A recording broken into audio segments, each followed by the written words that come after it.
మన రక్షకుడైన మన ప్రభు అయిన యేసుక్రీస్తు నామంలో మీ అందరికీ కూడా హృదయకాల శుభములు తెలియజేస్తా ఉన్నాడు. దేవుని కృపను బట్టి మరొక దినము చూసే ధన్యత దేవుడు తన కృప చేత మనకు అనుగ్రహించి మనల్ని సజీవు లేఖను పెట్టిన దేవాది దేవుడైన మన ప్రభు అయిన యేసుక్రీస్తుకు కృతజ్ఞతాస్తుతులు చెల్లిస్తా ఉన్నాడు.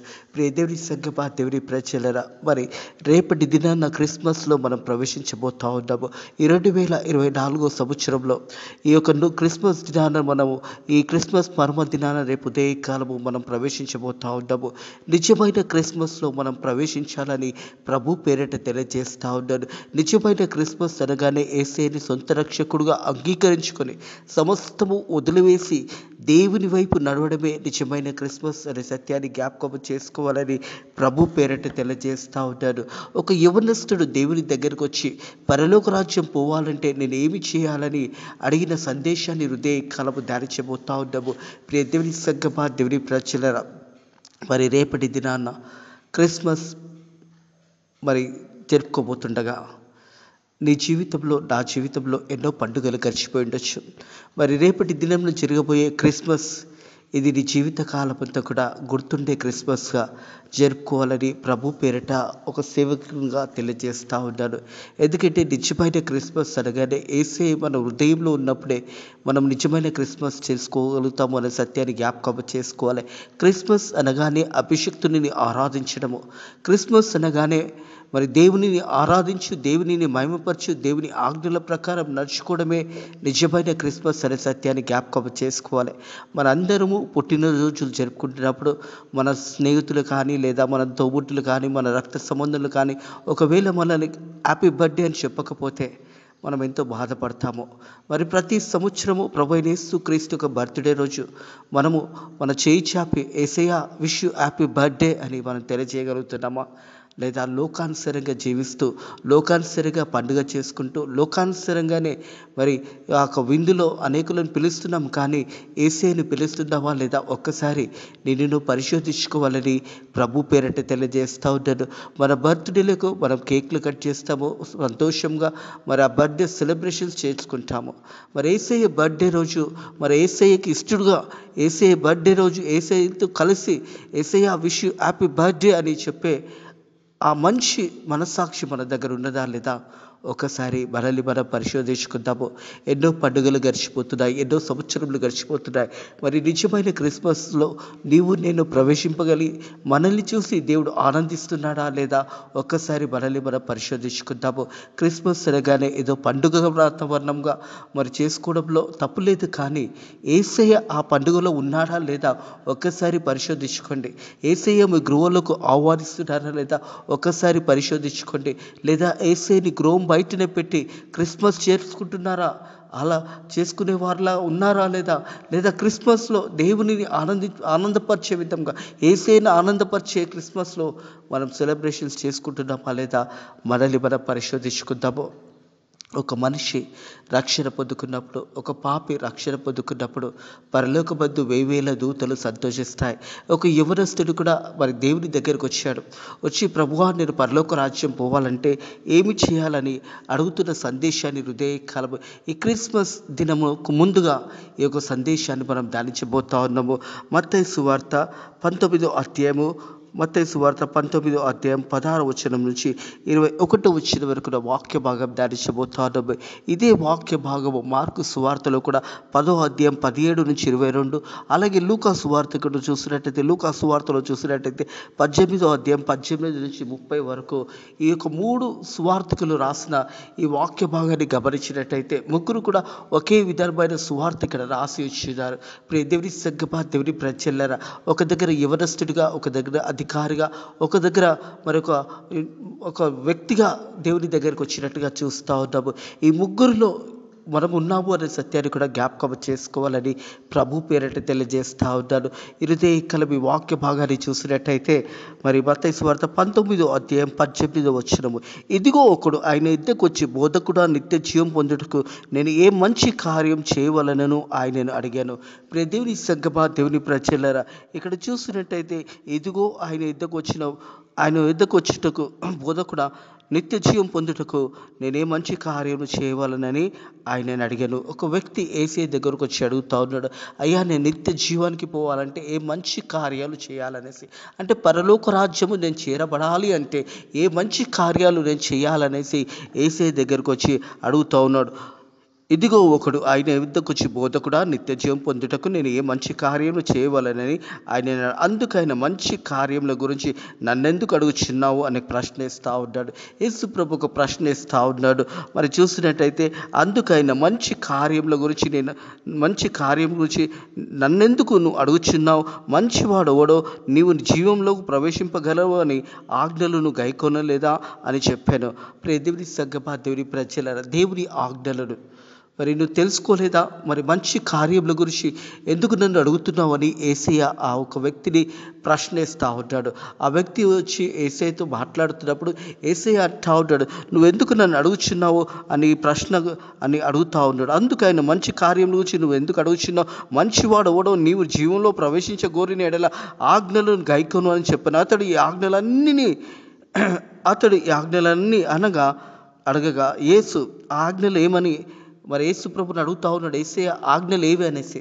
ఇరుదేయి కలపి బాటలిట్టుడ ప్రియ సహోదరుడా, ప్రియ సహోదరి, ప్రియ అన్న, ప్రియ తెల్లె, మరి క్రిస్మస్లో ప్రవేశించబోతుండగా దేవుని ఆజ్ఞలను, ఆయన కట్టడలను అనుసరించి నడుచుకుంటున్నామా లేదా మనల్ని మనం పరిశోధించుకుందాము. ఆ యవనస్తుడు అడుగుతా ఉన్నాడు. మరి అవి ఏమి అని అడిగినప్పుడు యేసయ్య చెప్తున్న మాట, నరహత్య చేయకూడదు, వ్యభిచరింపవద్దు, దొంగలించవద్దు, అబద్ధ సాక్ష్యం పలకవద్దు, తల్లిదండ్రులను సన్మానించుము, నీ వలన నీ పొరుగువాని ప్రేమించవలనని అని చెప్పాను. మరి ఆ యవనస్తునికి యేసయ్య చెప్తా ఉన్నాడు. మరి ఆజ్ఞలు అనగానే ప్రియ దేవుని సంగమా, దేవుని ప్రజలరా, ఆజ్ఞలన్నీ కూడా మనం పాటిస్తున్నామా? మరి నిజమైన క్రిస్మస్లో నువ్వు వెళుతున్నప్పుడు, నిజమైన క్రిస్మస్లో నువ్వు ప్రవేశిస్తున్నప్పుడు దేవునికి ఇష్టడుగా నువ్వు జీవిస్తున్నావా లేదా ఒక్కసారి ఆలోచించు. అందుకు ఆ యవనస్తుడు ఇవన్నీ కూడా అనుసరించి ఉన్నాను, ఇకను నాకు కొదవ ఏమి అని ఆయనను అడిగాను. మరి ఆజ్ఞలన్నీ కూడా అనుసరిస్తున్నాను. మనం చూసినట్టయితే నరహత్య చేయలేదు, వ్యభిచరించలేదు, దొంగలించవద్దు, అబద్ధ సాక్ష్యం పలకవద్దు, మరి తల్లిదండ్రులను సన్మానించి నీ వాళ్ళని పొరుగువాని ప్రేమించవలనని అని యేసయ్య చెప్తున్నప్పుడు మరి అవన్నీ కూడా నేను చిన్నప్పటి నుంచి చేస్తున్నాను. దశమ భాగం ఇస్తున్నాను, సంఘానికి వెళ్తున్నాను, ప్రతి ఆదివారం మందిరంలో వెళ్తున్నాను. మరి నువ్వు చెప్పిన ఆజ్ఞలన్నిటినీ కూడా నేను చిన్నప్పటి నుంచి పాటిస్తున్నాను, ఇంకా నాకే కొద్దు ఉన్నదే అని ఆ యవనస్తుడు యేసయ్యని అడుగుతూ ఉంటాడు. ప్రియ దేవుని సంగమా, దేవుని ప్రజ, అందుకు ఆ యవనస్తుడు ఇవన్నీ కూడా అనుసరించి ఉన్నాను, ఇంకా నాకేం కొదువు ఉన్నాను. అందుకు యేసు, నీవు పరిపూర్ణ అవుటకు కోరికను ఎడల పోయి నీ ఆస్తిని అమ్మి బీదలకిమ్ము, అప్పుడు పరలోకమందు నీకు ధనము కలుగును, నీవు వచ్చి నన్ను వెంబడించమని అతనితో చెప్పాను. ప్రియ దేవుని సంగమా, దేవుని ప్రజలరా, ఈ మాట వింటున్నప్పుడు చాలామంది అపార్థాలు చేసుకుంటారు. అయ్యో, దేవుడిచ్చిన ఆస్తిని అంతా కూడా అమ్ముకొని దేవుని వెంబడించాలా అని చాలామంది వారి హృదయంలో ఒక ప్రశ్న వేసుకుంటారు. నేను ఎందుకు బీద వాళ్ళకి ఇవ్వాలి, నేను ఎందుకు నా కష్టార్జితం బీద వాళ్ళకి ఇవ్వాలని ఆలోచించుకుంటూ ఉంటారు. ఇక్కడ దేవుడు చెప్పిన మాట ఏంటంటే, నువ్వు చిన్నప్పటి నుంచి దేవుని ఆజ్ఞలన్నీ కూడా పాటిస్తున్నావు, నీకు ఒక కొదవ ఉన్నది. ఆ కొదవ ఏంటంటే, నీవు పోయి నీ ఆస్తిని అమ్మి బీదలకు ఇచ్చి నన్ను వెంబడించమని యేసయ్య చెప్తున్నాడు. ప్రియ దేవుని సంగమా, దేవుని ప్రజలరా, ఈ మాటకు మొదటిగా చూసినట్టయితే మరి నువ్వు పని చేస్తున్నప్పుడు నీకు డబ్బు వస్తున్నది కదా, అదే రీతిగా దేవుని పనిలో నువ్వు దేవునికి సమయం ఇవ్వడం చాలా ప్రాముఖ్యమైనదే. దేవుని యందు భయభక్తులు కలిగి నువ్వు జీవిస్తున్నావు, దేవుని ఆజ్ఞలన్నీ కూడా పాటిస్తున్నావు, మరి నువ్వు దశమ భాగం ఇస్తున్నావు, కానుకలు ఇస్తున్నావు, అన్నీ ఇస్తున్నావు. కానీ నీకు ఒక కొదవ ఉన్నది. ఆ కొదవ ఏంటంటే, నీ దగ్గర ఉన్న ఆస్తి అంతా కూడా అమ్మి బీదలకి మరి అప్పుడు నన్ను వెంబడించమంటే యేసయ్యకు మొదటి ప్రాధాన్యత ఇవ్వడము, యేసయ్యని వెంబడించము చాలా ప్రాముఖ్యమైనది సత్యాన్ని జ్ఞాపకం చేసుకోవాలని ప్రభు పేరట తెలియజేస్తా ఉన్నాను. ప్రియ దేవుని సంగమా, దేవుని ప్రజలరా, నీ జీవిత కాలం అంతా కూడా నువ్వు సంపాదిస్తున్న సంపాదన ఏది కూడా నీతో రాదు. ఈ లోకంలో ఎంత లక్షాధికారమైనా, ఎంత కోటేశ్వరుడు అయినా కానీ మరి ఉన్నట్టయితే వారు చనిపోతున్నప్పుడు వారు ఏమీ కూడా తీసుకొని వెళ్ళరు అనే సత్యాన్ని జ్ఞాపకం చేసుకోవాలి. నీతో పాటు ఏమొస్తుందంటే, నీ మంచి కార్యములు, నువ్వు చేసిన కార్యములు, నువ్వు దేవుని కొరకు నిలబడిన మంచి మనస్సాక్షి, అలాగే సాక్షి కలిగిన జీవితం అనేది నీతో వస్తుంది. ఒక మనిషి చనిపోయినప్పుడు ఆ మనిషి చనిపోయిన తర్వాత తన జీవించిన విధానము చాలా ప్రాముఖ్యమైనదే. యేసు ప్రభు చెప్తా ఉన్నాడు, నువ్వు వెళ్ళి నీ ఆస్తిని అమ్మి బీదలకిచ్చి అప్పుడు నన్ను వెంబడించు అనేసి. ఈ మాట విన్నప్పుడు చాలామందికి బాధ కలుగుతుంది. ఎవరు కూడా మరి యేసయ్య దగ్గరికి ఎంతో ఆశతో వస్తారు, ఎంతో మరి దేవుని సన్నిధిలో నేను కూడా పరలోక రాజ్యం చేరాలని వస్తారు. కానీ వారి జీవిత విధానము దేవునికి ఇష్టలుగా వారు జీవించలేకపోతూ ఉన్నారు. ఈ యవనస్తుడు కూడా చూసినట్టయితే అందుకు యేసుని పరిపూర్ణనోడు కోరుకున్న ఎడల పొయ్యి నీ ఆస్తి అమ్మి బీదలకి అప్పుడు పరలోకమందు నీకు ధనము కలుగును. హల్లెలూయా. పరలోకమందు నీకు ధనము కలుగును. ప్రియ దేవుని సంగమా, దేవుని ప్రజలారా, మనం చూసినట్టయితే ఇదే మత్తయి సువార్త 13వ అధ్యాయము 44 వచనం చూసినట్టయితే, పరలోక రాజ్యము పొలములో దాచబడిన ధనము పోలి ఉన్నది. ఒక మనుషుడు దాన్ని కొనుక్కొని దాచిపెట్టెను. అది దొరికిన సంతోషంతో వెళ్ళి తన కలిగినదంతా కూడా అమ్మి ఆ పొలంను కొనెను. హల్లెలూయా. ప్రియ దేవుని సంగమా, దేవుని ప్రజల తన కలిగినదంతా కూడా అమ్మే పరలోక రాజ్యంలో మన స్థానము స్థిరంగా ఉండాలి. మన పరలోక రాజ్యం మనం చేరాలి అంటే ఈ భూమి మీద జీవిస్తున్నాం. ఇప్పుడు మనం దేవుని యందు భయభక్తులు కలిగి జీవించాలి. పరలోక రాజ్యం పొలములో దాచబడిన ధనం పోలి ఉన్నది. ఒక మనుషుడు దానిని కొనుక్కొని దాచిపెట్టను. అది దొరికిన సంతోషంతో వెళ్ళి తన కలిగినదంతా కూడా అమ్మి ఆ పొలాన్ని కొనుక్కున్నాడు. పరలోక రాజ్యంలో చేరాలి అంటే ఈ లోకంలో జీవిస్తున్నప్పుడు, ఈ లోకంలో నువ్వు ఏ రీతిగా జీవిస్తున్నావో ఆ జీవితం అనేది చాలా ప్రాముఖ్యమైనది. జననము మరణము మధ్యలో జీవితం ఉంది. దేవుడిచ్చిన ఉన్నతమైన జీవితము నువ్వు ఎలా జీవిస్తున్నావు? ఈ క్రిస్మస్ పర్వదినాన వెళ్తున్నప్పుడు బీదవారికి సాయం చేస్తున్నావు, బీదవారికి సాయం చేస్తున్నావా లేదా? ఒక్కసారి నిన్ను పరిశోధించుకో. అనాథ బిడ్డలు, గృహము లేని బిడ్డలు, వస్త్రములు కొనుక్కోలేని బిడ్డలు ఎంతోమంది మనకు కనిపిస్తున్నారు. ఈ క్రిస్మస్ పర్వదినాన యేసయ్యను వారికి పరిచయం చేయగలుగుతున్నావా? నీ దగ్గరున్న కొద్దిపాటి ధనం ఉండొచ్చు, లేదా అధికమైన ధనం ఉండొచ్చు. ఒక పేదవారికి సహాయం చేసినప్పుడు అది నిజమైన క్రిస్మస్ అనే సత్యాన్ని జ్ఞాపకం చేసుకోవాలి. ప్రియ దేవుని సంగమా, దేవుని ప్రజలరా, దేవుని రాజ్యంలో మనం ప్రవేశించాలంటే ఈ లోకంలో మనకున్న సమస్తాన్ని వదిలేసి దేవుని వైపు నడవగలిగితే మనం పరలోక రాజ్యం చేరగలుగుతాము. ఈ యవనస్తుడు కూడా మరి దేవుని దగ్గరికి వచ్చాడు, సరైన వ్యక్తి దగ్గరికి వచ్చాడు, దేవుని దగ్గరికి వచ్చాడు, యేసయ్య దగ్గరికి వచ్చాడు, సరైన ప్రశ్న వేశాడు. దేవుడు అతనికి సరైన జవాబు కూడా ఇచ్చాడు. కానీ చివరికి అతడు వెళ్ళిపోయే విధానం చూస్తే తన ధనము, తన సంపాదన అడ్డు వచ్చేసిందే. చూసినట్టయితే 21-22 వచనంలో చూసినట్టయితే, అందుకు యేసు నీ పరిపూర్ణ ఊటకు కోరుకునే ఎడల పొయ్యి నీ ఆస్తిని అమ్మి బీదలకిమ్ము, అప్పుడు పరలోకమందు నీకు ధనము కలుగును. నీవు వచ్చి నన్ను వెంబడించమని అతనితో చెప్పాను. అయితే ఆ యవనస్తుడు మిగిల ఆస్తి గలవాడు గనుక ఆ మాట విని వసనపడుచుతూ వెళ్ళిపోయాను. బాధతో దుఃఖంతో వెళ్ళిపోయినాడు. పరలోక రాజ్యము చేరలేకపోయినాడు. కారణం ఏంటంటే తన దగ్గరున్న ఆస్తిపాస్తులు, తన దగ్గరున్న సంపాదన దాన్ని వదిలిపెట్టడానికి ఇష్టపడలేదు, దాని బీదలకు ఇవ్వడానికి ఇష్టపడలేదు. ఎందుకంటే తన ధనాన్ని తను ప్రేమించాడు. వాక్యం ఏమంటుందంటే, ఒకరి మనసు ఎక్కడ ఉంటుందంటే ధనం ఎక్కడ ఉంటుందో వాని మనసు అక్కడ ఉంటుంది. అలాంటి వాడు పరలోక రాజ్యం చేరడం అసాధ్యము. ఈ యవనస్తుడు అన్నీ కరెక్ట్గానే చేశాడు. యేసయ్య దగ్గరికి వచ్చాడు, యేసయ్యను అడిగాడు. యేసయ్య ఆజ్ఞలు చెప్పినప్పుడు ఆజ్ఞలన్నీ కూడా నేను చేస్తున్నానని చెప్పాడు. నాకు ఇంకా ఏమైనా కొదవ ఉన్నదా అని యేసయ్యని అడిగాడు. యేసయ్య అన్నాడు, నీకు కొదవ ఉన్నదే, నీ ఆస్తి అమ్మి బీదలకిచ్చి నన్ను వెంబడించమని చెప్పినప్పుడు ఆ యవనస్తుడు మిగిలిన ఆస్తి గలవాడు గనుక అతడు వెనుకకు వెళ్ళిపోయినాడు. ప్రియ దేవుడి సంగమా, దేవుడి ప్రజలారా, ఈరోజు ఎంతోమంది క్రిస్మస్ పర్వదినాన మందిరానికి వస్తారు. ఆ ఒక్కరోజు వచ్చేవారు కూడా చాలామంది ఉంటారు. మరి క్రిస్మస్ దినాననే వచ్చేవారు కూడా చాలామంది ఉంటారు. మళ్ళా వారు ఎలా వెళ్ళిపోతారంటే దుఃఖంతో, బాధతోనే వెళ్ళిపోతారు. యేసయ్యను చేర్చుకోలేక వారి ధన సంపదలు, ఆస్తులు అడ్డం వచ్చి యేసయ్య కొరకు నిలబడగలుగుతాము అనే నమ్మకం వారి దగ్గర లేనట్టుగానే వారు వెళ్ళిపోతారు. కారణం ఏంటంటే వారి హృదయము యేసయ్యకు దూరంగా ఉన్నదే. యేసయ్య హృదయంలో ఉన్నప్పుడు ఈ ఆస్తిపాస్తులు కానీ ఏది కూడా అవసరం ఉండదు. యేసయ్య ఉంటే ఆ సంతోషం అనేది గొప్ప సంతోషం మనకు కలుగుతుంది. మనకు కలిగిన దాంట్లో నుంచే ఇతరులకు సహాయం చేయడము, ఇతరుల కొరకు ప్రార్థన చేయడము, నిన్ను వలె పొరుగు వారిని ప్రేమించు అని ఆజ్ఞ చెప్తుంది. నీ పొరుగు వారిని ఏ రీతిగా నువ్వు ప్రేమిస్తున్నావు, నీ పొరుగు వారిని ఎలా నువ్వు చూస్తున్నావు? ఈ క్రిస్మస్ పర్వదినాన, రేపటి దినాన నిన్ను చూసి నీ పొరుగువాడు ఏమనుకుంటున్నాడు? లేదా ఒక బీదవానికి నువ్వు సహాయం చేసినప్పుడు ఈ నిజమైన క్రిస్మస్లో నువ్వు ప్రవేశింపగలుగుతావు అనే సత్యాన్ని జ్ఞాపకం చేసుకోవాలి. మనకున్న దాంట్లో నుంచి కొద్దిగైనా దేవుని సేవలో, దేవుని పరిచర్యలో, అదే రీతిగా బీద బిడ్డలకు, అనాథ బిడ్డలకు సహాయం చేయడం నిజమైన క్రిస్మస్. ఒక వ్యక్తి యేసయ్యని సొంత రక్షకుడుగా అంగీకరించుకున్నప్పుడు తన జీవితంలో ఏమున్నా కానీ అవన్నీ కూడా తనకు అతి ప్రాముఖ్యమైనది కాదు.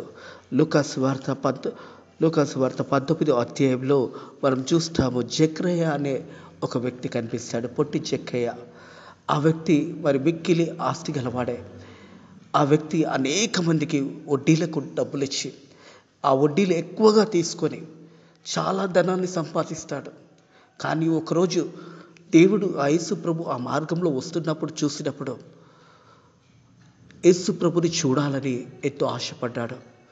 మొదటి రోజు వచ్చాడు, ఆ బహుజనంలో ఉన్నప్పుడు యేసు ప్రభుని చూడలేకపోయినాడు. చాలా ముందుగానే యేసు ప్రభు ఆ మార్గంలో వస్తున్నాడంటే కొన్ని గంటల ముందుగానే వచ్చి యేసయ్య కొరకు ఎదురు చూశాడు. యేసయ్య ఆ మార్గంలో అంతా చాలా జనసౌంతో వస్తుంది, జనాలు వస్తూ ఉన్నారు. కానీ యేసయ్య మాత్రము జక్కయ్య కొరకే వస్తున్నాడు. ఈ క్రిస్మస్లో యేసయ్య నీ కొరకే వస్తున్నాడు అనే సత్యాన్ని జ్ఞాపకం చేసుకోవాలి. ప్రియ దేవుని సంగమా, దేవుని ప్రజలరా, చాలా ధనవంతుడుగా ఉన్నాడు జక్కయ్య. చాలామందిని వేధించాడు, చాలామంది దగ్గర వడ్డీలు అధికంగా వసూలు చేశాడు. యేసయ్యని చూశాడు.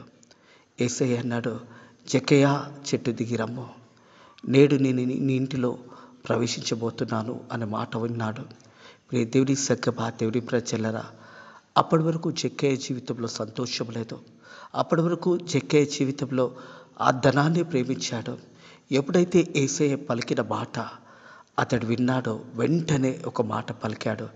ఏమన్నాడంటే, నాకున్న ఆస్తిపాస్తులన్నీ కూడా బీదలకి ఇచ్చేస్తాను. ఎవరిదైనా అధికంగా తీసుకున్నట్టయితే ఇంకా 3 4 ఇచ్చేస్తాను అని చెప్పాడు. ఒక వ్యక్తి యేసయ్యని తెలుసుకున్నప్పుడు, ఒక వ్యక్తి యేసయ్య దగ్గరకు వచ్చినప్పుడు, ఒక వ్యక్తి పూర్ణ హృదయంతో, పూర్ణ ఆత్మతో యేసయ్య దగ్గరకు వచ్చినప్పుడు ఆ వ్యక్తి సమస్తాన్ని వదులుకోవడానికి ఇష్టపడతాడు. జక్కయ్య కూడా పలికిన మాట, ఎవరినైతే నేను హింసించానో, ఎవరినైతే బాధ పెట్టానో, ఎవరినైతే దగ్గర 300 400 తీసుకున్నానో వారికి తిరిగి డబ్బులు ఇచ్చేస్తాను అని పలికినప్పుడు యేసయ్య అన్నాడు, ఇదిగో ఈ ఇంటికి కూడా ఆ రక్షణ వచ్చినది, ఇతడు అబ్రాహాము కుమారుడు అనేసి.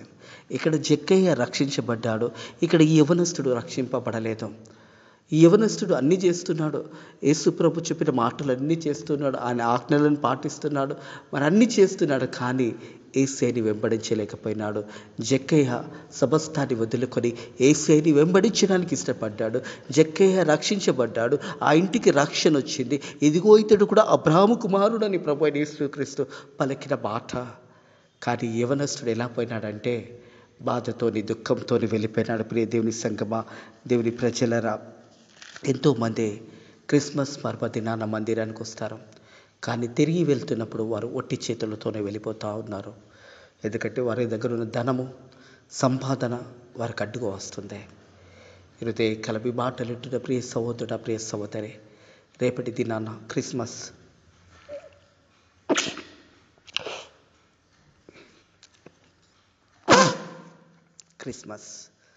పర్వదినాన వెళ్తుండగా